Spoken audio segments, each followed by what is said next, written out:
Hola, muy buenas noches. Espero que se encuentren muy bien en compañía de sus seres queridos. Mi nombre es Danilo Misael Leal Vargas, candidato al cargo de juez de distrito en materia laboral en el estado de Guanajuato, que compite en el distrito número 1. Este video es en relación al origen de la reforma judicial presentada por el presidente Andrés Manuel López Obrador el año pasado. Por lo que yo he visto en redes sociales, así como en pláticas entre la ciudadanía, me he percatado de que existe desinformación o falta de la misma en relación al proceso de elección de personas juzgadoras. Esto es normal, ya que este proceso es inédito. Nunca en la historia de este país se había llevado a cabo un proceso de selección de tal magnitud que incluyera a los magistrados, así como a los jueces de distrito que imparten justicia en este país. Sí se llegó en algún tiempo implementar la práctica de elección de personas juzgadoras, pero solamente en relación a los ministros que integran la Suprema Corte, ya que en la Constitución de 1857 contemplaba la elección indirecta de estos miembros para los cargos de la sala más importante del tribunal de este país. En este video voy a desahogar, eh, a tratar más que nada el proceso histórico sobre el Poder Judicial y las etapas históricas que ha vivido a lo largo de los años.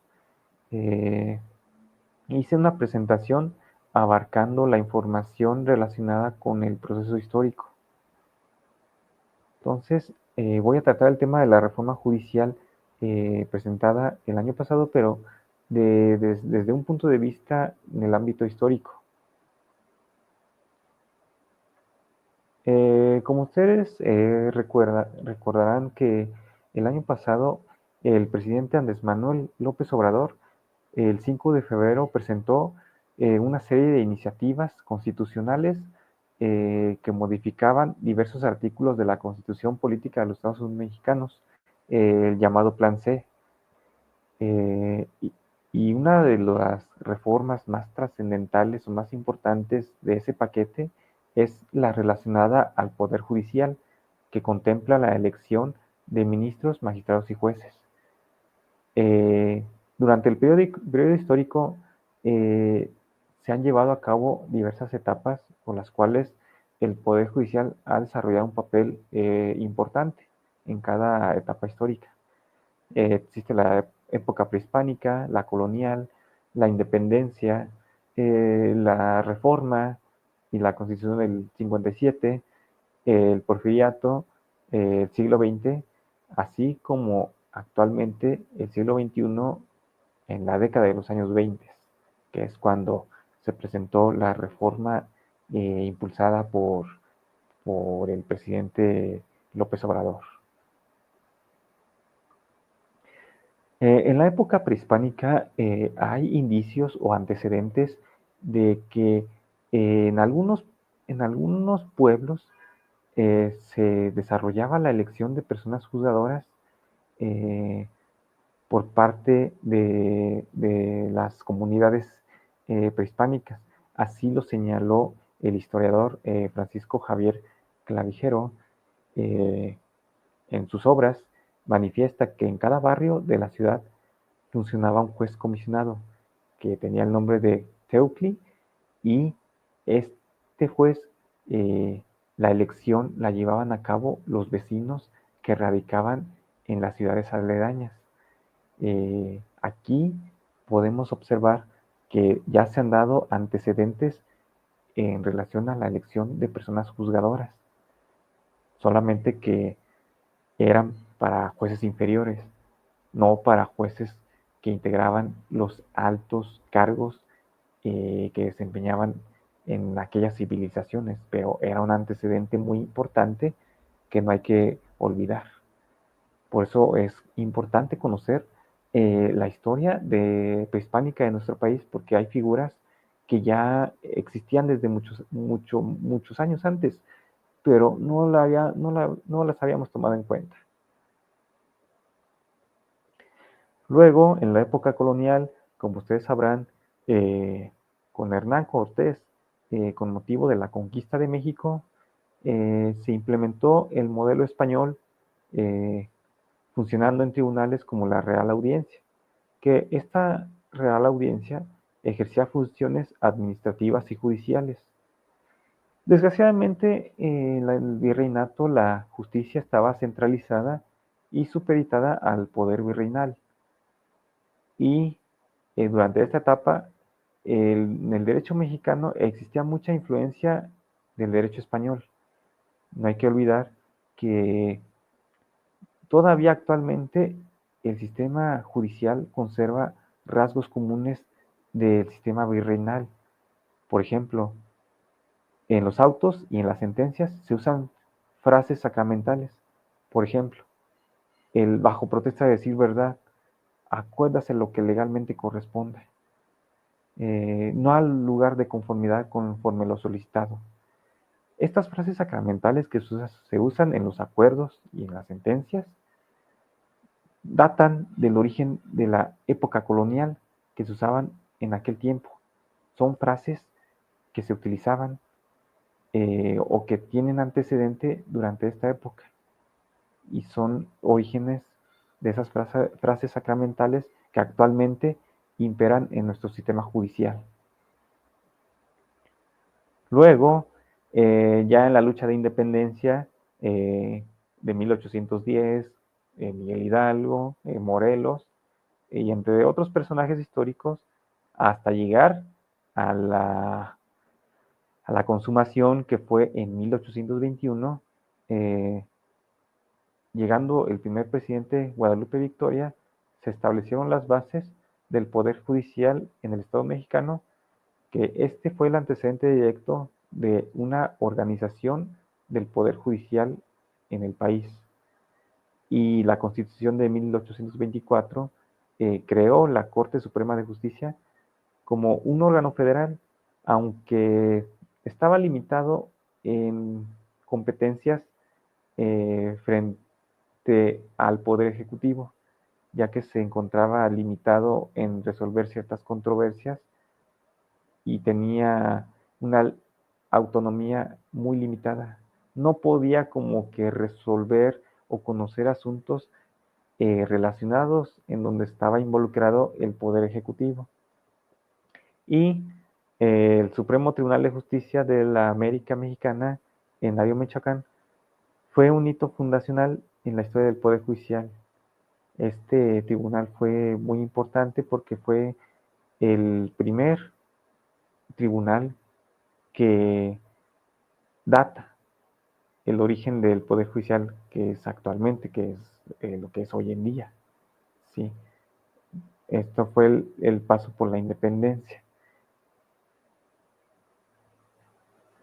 Ya posteriormente, con las reformas liberales y la Constitución del 57, en dicho documento se consolidó la división de poderes, se reforzó la independencia judicial, pero tuvo una aplicación muy complicada porque existían los conflictos internos como la guerra de reforma, así como la intervención francesa, que fueron acontecimientos que más que nada impidieron la formación del Estado mexicano, así como la consolidación como nación independiente, ya que México siempre en esa etapa del siglo XIX estuvo lleno de conflictos o guerras ante potencias extranjeras y con motivo de esos conflictos nunca hubo una identidad o una consolidación en donde nos identificara como mexicanos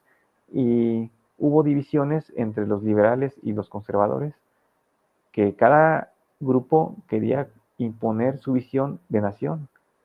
Recuerden que los liberales querían una república federal y los conservadores una república centralizada o monarquías. Y en esta constitución se mantuvo un sistema mixto en donde los estados conservaban sus propios tribunales y la federación asumía competencias muy detalladas. Aquí ya se citaron eh, o se estableció un pacto federal en donde existen las entidades federativas y cada entidad federativa va a implementar su propio poder judicial en respeto a su autonomía. Y, ojo, aquí hay un punto muy importante. Aquí ya se contemplaba la elección de ministros de la Suprema Corte, así como su periodo se determinaba por medio del voto popular, por medio del colegio electoral, que es el que calificaba la elección, y se elimina la inmovilidad que se había mantenido en el pasado. Aquí este es el antecedente que es el que más se menciona de la elección de personas juzgadoras, ya que la Constitución del 57 especificaba la elección por parte del pueblo a las personas juzgadoras eh, integrantes de la Suprema Corte, en donde el ciudadano va a elegir a sus ministros por medio del voto popular, pero aquí lo que pasa es de que interviene un colegio electoral que va a calificar la elección y a elegir a los ministros de aquel tiempo. Ese fue el antecedente remoto o el antecedente que se menciona en base al tema de la elección de personas juzgadoras. Siguiente. Aunque en este periodo el periodista Francisco Zarco, eh, él fue un defensor de la elección de ministros y del personal del Poder Judicial a través del voto popular, ya que él argumentaba de que como México ya se constituía bajo una república representativa, donde el Poder Ejecutivo y el Legislativo eran electos por el pueblo a través del voto. Entonces, lo más adecuado es de que también para mantener un equilibrio de poderes se mantuviera este sistema para la elección de los ministros de la Suprema Corte, de que sean elegidos por el pueblo y así mantener la soberanía nacional y garantizar la legitimidad de estos funcionarios públicos. Entonces, como México, si era una república representativa, tendría que garantizar elecciones para todo tipo de cargos. Aquí no, aunque también tenía sus detractores de que sus detractores argumentaban de que las personas juzgadoras deberían de ser estudiosos del derecho, eh, con lenguaje técnico, lenguaje de leyes, egresados de las más importantes universidades de derecho en aquel tiempo, y ellos solamente podían como que ejercer las funciones jurisdiccionales porque se incurriría de que se politizaría la justicia o entrarían factores de poder dentro del poder judicial o factores políticos. Entonces, esos fueron los argumentos por los cuales existe la controversia sobre si las personas juzgadoras deben de ser elegidas o no por el pueblo o deben de ser eh, elegidas por medio de un consejo de la judicatura o consejo de la magistratura, como se le llame, que se encargue de regular los procesos de selección de toda persona juzgadora. Y entonces es el argumento que actualmente se debate.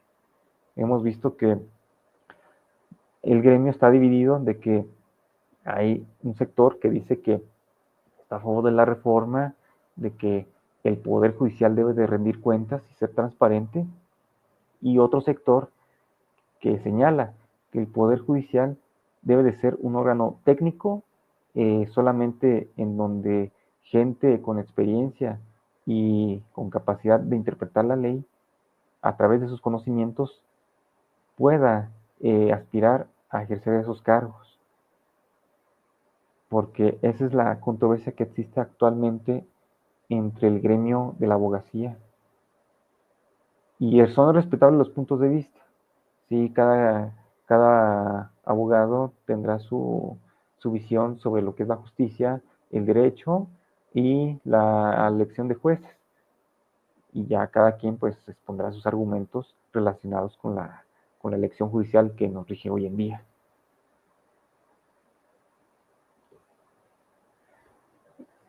Bueno, ya posteriormente llegamos al siglo XX, aunque previamente, durante el porfiriato, en donde gobernó Porfirio Díaz durante más de 30 años, durante su dictadura, él controlaba el Poder Judicial. Aquí el Poder Judicial estaba subordinado a los intereses del Ejecutivo. Sí, era un Poder Judicial a modo. Sí, aquí el presidente Díaz lo que hacía era que las cuestiones de delitos penales o asuntos civiles o administrativos, él decidía si se investigaba a una persona o si se castigaba a alguien o si se iniciaba un juicio o si se llevaba a cabo una obra o una ley, la ejecución de una ley. Y aquí el Poder Judicial solo obedece a las órdenes. No, aquí lo que pasaba es de que el Poder Judicial no tenía autonomía propia, no estaba subordinado a los intereses del presidente en turno. Sí, todavía no existía el auge de los derechos humanos, de los derechos constitucionales, nada de eso. Igual, ya posteriormente, en el siglo XX, se dio la Revolución Mexicana, eh, Francisco y Madero, con su frase, sufragio efectivo, no reelección, las divisiones que hubo entre los grupos guerrilleros, entre Emiliano Zapata, Pancho Villa, Venustiano Carranza, Álvaro Obregón, y la instauración del régimen priista, que empezó con el Partido Nacional Revolucionario en 1929, y el Poder Judicial todavía como que no desempeñaba un papel muy importante porque se encontraba a lo que decía el presidente de la República. Sí, el presidente de la República tenía mucho poder. Yo recuerdo una anécdota del maestro Ignacio Burgoa, que cuando él fue juez de distrito en materia administrativa, él llegó a declarar que él renunció a su cargo de juez porque él era juez, creo que en México, en materia administrativa. Entonces, creo que había dictado una sentencia en la cual era contraria a los intereses del gobierno. En aquel entonces, el gobierno en turno era por parte del presidente Adolfo Ruiz Cortines. Y lo que hizo el presidente en aquel tiempo fue de que citó al juez Burgoa a su oficina y le dijo que él no compartía la sentencia que había dictado el juez y que lo iba a cambiar de adscripción y que debería de estar subordinado a los intereses del gobierno. Entonces mandó al juez Burgoa a otro estado y lo castigó, sí, como una forma de castigo, pero fue decisión del presidente. Entonces, ya con base de ello, el juez Burgoa decidió renunciar al cargo porque él no quería estar sometido a los caprichos del presidente, y ese fue un motivo por el cual durante todo el siglo XX el Poder Judicial estuvo subordinado al partido oficialista, que era el PRI en aquel entonces. También hay que destacar que el Poder Judicial no desempeñó un papel muy importante durante el movimiento estudiantil del 68. Se mantuvo en silencio y no hicieron nada en relación a la masacre de estudiantes. O igualmente, conforme pasaban los años, pues el Poder Judicial pues, seguía en el oscurantismo, no se pronunciaban, era un florero, no había, no desempeñaba como un papel como lo desempeña hoy en día, que por medio de los derechos humanos pues buscan beneficiar a un cierto sector o dictar sentencias en contra del gobierno. Pero en aquel tiempo todavía no existía un poder judicial garante, ¿sí? Garante de los derechos humanos. Y ya posteriormente, en el 94, se dio una reforma constitucional impulsada por el presidente Zedillo, en el cual se buscó más que nada como consolidar a la Suprema Corte como Tribunal Constitucional, así como la creación del Consejo de la Judicatura Federal para administrar los temas logísticos del Poder Judicial o temas administrativos. Hasta la fecha, pues ha sido un órgano que pues, ha dejado mucho que desear porque no ha cumplido su cometido y está sujeto a críticas, ¿sí? Porque la crítica principal es de que el presidente del Consejo es al mismo tiempo presidente de la Suprema Corte. Entonces, como que no hay como que una imparcialidad o por qué un juez es juez y parte del sistema, por ejemplo, de sanciones administrativas. O sea, pues es increíble de que el mismo consejo resuelva esos conflictos, siendo la misma parte demandada en un juicio burocrático de esa naturaleza.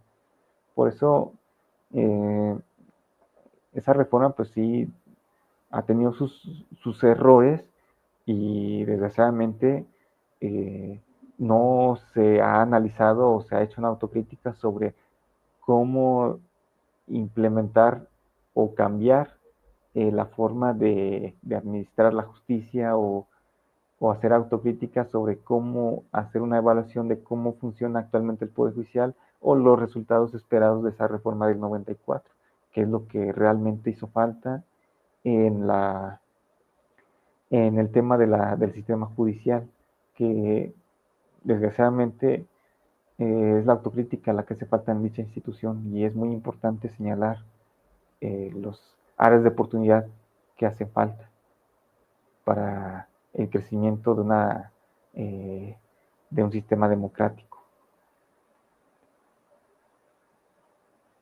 Y llegamos a la actualidad, lo que es la reforma judicial presentada por el presidente Andrés Manuel, la democratización del Poder Judicial y las controversias que han surgido conforme a dicha reforma. Entonces, como ustedes recordarán, en el año pasado, el presidente Andrés Manuel López Obrador, el 5 de febrero, presentó una reforma que contenía una serie de modificaciones constitucionales conocida como el Plan C, y una de ellas fue el Poder Judicial. Entonces, lo que, lo que se quería buscar, o lo que se quiere buscar, es de que se combata la corrupción, el nepotismo, haya una independencia, una autonomía judicial, así como de que se evite de que entre la influencia de los poderes fácticos a dicho poder. Entonces lo que decidió el presidente fue un sistema en donde se elijan las personas juzgadoras por medio del voto popular y así como fortalecer la autonomía e independencia de dicho poder. Esa es la finalidad que busca la reforma. Aunque existen los detractores, sobre todo de la derecha, de que ellos comentan de que la reforma está mal diseñada, de que es el mismo debate que llevaron a cabo Francisco Zarco y los otros legisladores en el siglo XIX, de que se iba a politizar la justicia, se van a eh, los jueces ya no van a tener imparcialidad, entre otros argumentos.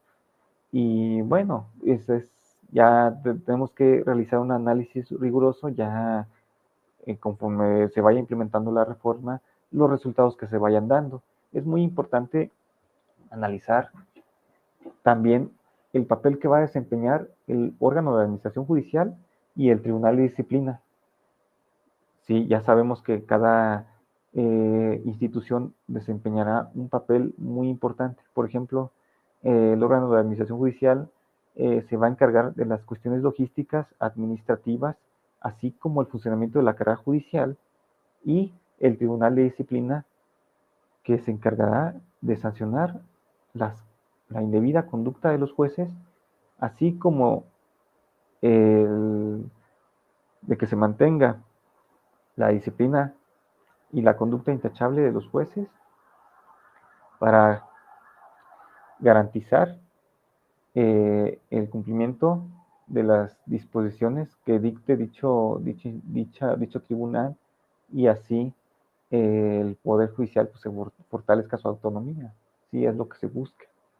Sí, aquí lo importante es de que hagamos un análisis de el papel que van a desempeñar dichas instituciones y cómo se va a ir implementando la reforma. ¿Sí? Recuerden que la reforma ya estamos a la vuelta de la esquina de la elección del 1 de junio. Vamos a ver cómo se desarrolla la jornada. Claro que se van a dar casos en donde va a haber impugnaciones, eso sin lugar a dudas. Y cómo va a ser la transición entre el anterior régimen por parte del Consejo de la Judicatura y el nuevo régimen que ya va a entrar ya el 1 de septiembre de 2025 por parte del órgano de Administración de Justicia y el Tribunal de Disciplina. Es importante saber cómo se va a dar la transición, cómo van a operar al inicio estos organismos y el papel que van a desempeñar los jueces electos por voto popular, cuáles van a ser sus primeras acciones, qué es lo que van a encontrar en el Poder Judicial, cómo van a llevar a la práctica sus propuestas y cómo se va a reglamentar ahora la carrera judicial. ¿Sí? Ese es otro punto importante que también será cuestión de hacer un análisis muy riguroso, así como también realizar análisis sociológicos de la gente que espera del Poder Judicial, cómo van evaluando el nuevo sistema y así pues darse una idea para buscar nuevas áreas de oportunidad y corregir poco a poco lo, la marcha de esta reforma, cómo se va implementando a lo largo de estos años, así como el aprendizaje de los procesos electorales de elecciones judiciales. También no debemos olvidar de que en el 2027 se renueva la otra mitad del Poder Judicial, pero aquí la diferencia con el actual proceso es de que ya no va a haber elección de ministros, sino solamente va a haber elección de magistrados de circuito y jueces de distrito. Y me imagino que no sé si de algún otro que magistrado de tribunal electoral, bueno, necesito estudiar muy bien eso, pero esa va a ser ahora la dinámica del 27. Pero la ventaja que van a tener los candidatos para el 27 es de que van a conocer ya bajo criterios del INE o del Tribunal Electoral sobre el proceso judicial y la difusión de las candidaturas, la forma de hacer debates, eh, eh, ¿cómo se llaman estas? Mesas de diálogo, ¿sí? El uso de las redes sociales, también el manejo de la comunicación para convencer a los electores. Igual, también los candidatos que pudiera ser que no salgan victoriosos en este proceso electoral, podamos aprender de la experiencia que llevamos a cabo en este año y si es si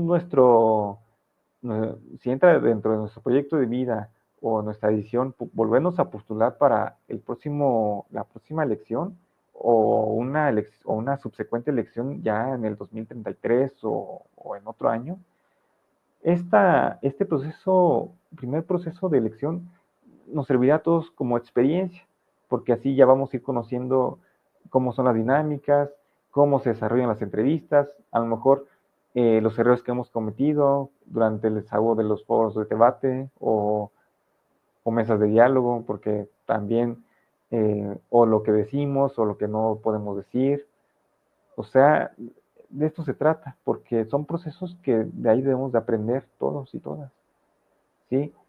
Este no es ni el primer ni último proceso electoral de elección de personas juzgadores. Posteriormente habrán más oportunidades, pero este primer proceso fue un ensayo, no hay que olvidarlo, un ensayo, de ver nuestros aciertos y nuestros errores, dónde nos equivocamos y en dónde acertamos, o en dónde debemos de mejorar o qué no hacer, ¿sí?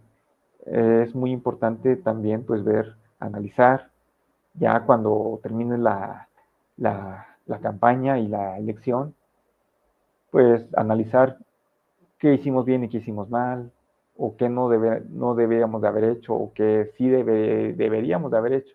O también el tema de la tómbola electrónica que realizó el INE, también ver también ese antecedente de que, ay, si me toca en otra parte de mi estado, o si me voy a otro estado que no haga división de distritos, ese también es otro tema muy importante.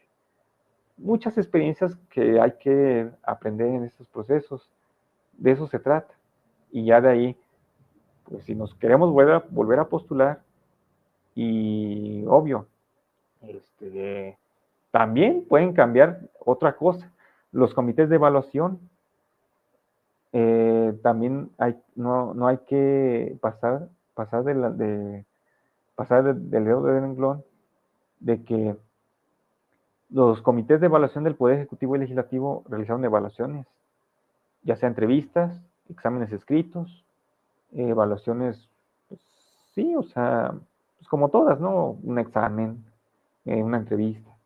Pero aquí la diferencia es de que el comité del Poder Judicial no realizó evaluación. Aquí solamente se inscribieron los que quedaron en la lista de admitidos, ellos pues fueron directo a la tómbola y pues allá determinaron pues quién llegaba a la boleta y quién no. Esto pues hay que ver el contexto de que el comité del Poder Judicial pues con motivo de una suspensión provisional otorgada por un juzgado de distrito en Morelia, en Michoacán, pues acataron esa suspensión y ya decidieron pues renunciar. También para el próximo proceso, a lo mejor van a cambiar el sistema de evaluación o ya el Poder Judicial va ya conformado con otro tipo de personalidades o ya otro tipo de evaluadores, ahora sí van a hacer una evaluación, sí, pues van a cambiar varias cosas. Es muy importante pues tomar en cuenta esos factores para seguirnos preparando, estudiando, capacitando y ser día a día cada vez mejores. No hay que olvidar eso, ¿sí? También pues es muy importante de que este proceso es histórico. Nunca en la historia se había dado un proceso de elección de personas que integran los tribunales colegiados y los juzgados de distrito. Ya en la Corte, pues como ya lo había comentado en el 57, pues sí sería un hecho similar, pero solamente para ministros de la Corte, pero nunca para magistrados y jueces. Sí, es un proceso inédito. Igualmente las, también las elecciones locales. Hay que recordar que en 19 entidades tienen elecciones para integrar al Poder Judicial local. ¿Sí? Hay que recordar que existe el Foro Federal y el Foro Local. El Foro Federal, pues ve asuntos federales, amparo, conflictos de empresas contempladas en el artículo 123 o 527 de la Ley Federal del Trabajo. Y empresas industriales como Pemex, el INS o zonas marítimas. También hay que ver de que existen conflictos locales, por ejemplo, pues los divorcios, juicios de alimentos, eh, asuntos penales del foro común, un robo, un homicidio aquí en un pueblo o en una comunidad. Eh, sí, entre otro tipo de controversias que de primera mano pues caen en los juzgados locales. Sí, también en algunos estados van a llevar elecciones. Y en el 27, otros estados, por ejemplo, Guanajuato, Querétaro, también van a llevar elecciones locales. Sí, también es otro punto muy importante que no hay que olvidar. Y pues es muy importante señalar estos puntos. Ya en la segunda parte voy a tratar el tema desde la reforma que presentó AMLO hasta actualmente lo que nos rige en el proceso electoral, sobre de qué se tratan las boletas, cómo se van a llenar cómo fue el paro de labores, las posturas que existen entre si van a votar o no van a votar, o que si estoy en contra de la reforma, que si no estoy en contra, entre otras cuestiones que no hay que pasar de lado de que pues, se deben de debatir. Es muy importante que se abra el debate público. Ya estamos involucrados en un tema de elección judicial donde nos debe de importar a todos, ¿sí? Esta reforma no quiere decir que ya, pues ya, o sea, pues vamos a elegir a las personas juzgadoras, pero también hay que involucrarnos en temas jurídicos, ya también, temas civiles, temas penales, temas laborales, temas administrativos, ¿sí? También ese es otro punto que no hay que pasar de lado, ¿sí? Ya en la segunda parte trataré estos puntos, ya para no aburrirlos y ya no se les haga tedioso el video, ¿sí? Y bueno, para despedirme, ustedes, como ya me han visto en varias entrevistas que he tenido con diversos youtubers, mi nombre es Danilo Misael Leal Vargas, soy candidato al cargo de juez de distrito en materia laboral en el estado de Guanajuato. Me identifico con el número 11, boleta amarilla, Distrito Judicial 1 de dicho estado.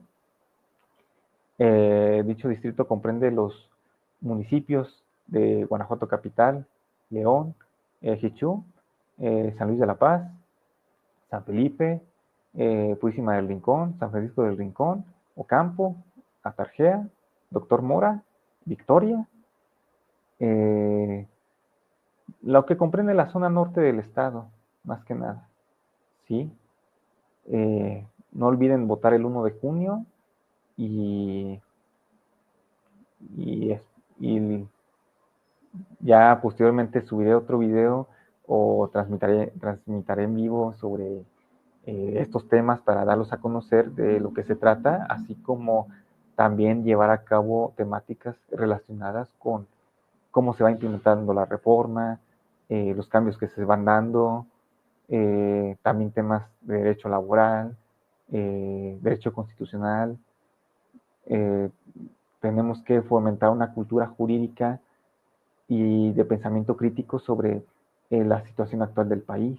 Es muy importante que los ciudadanos se involucren en estos temas, porque esto de la reforma judicial ya nos obliga a involucrar a la ciudadanía, de que platiquemos de estos temas, y ese es el paso que dio la reforma y es un paso muy importante de la revolución de las conciencias en el país, en el sistema judicial.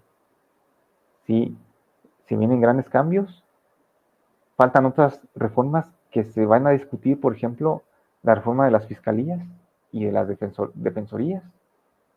Son otras temáticas que no hay que pasar de lado. Igual la de los cuerpos policíacos. Y esas temáticas nos deben involucrar sobre el funcionamiento de nuestro sistema penal, áreas de oportunidad que hacen falta, así como los aciertos y errores. ¿Sí? Bajo una actitud crítica y evaluar cómo se van a implementar las reformas para tener un país más justo. Eso es lo que queremos, un país democrático en donde los jóvenes se involucren más en estos temas y tengamos el país informado en cuestiones jurídicas y de que ahora sí seamos conscientes de que el 1 de junio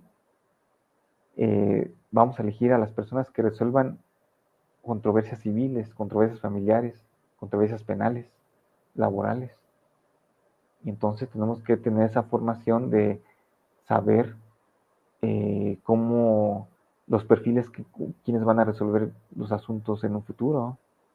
Eso es muy importante ya involucrarnos en estas temáticas para, eh, para tener un cambio de mentalidad en el país que va a ser muy importante y muy trascendente en la historia de México.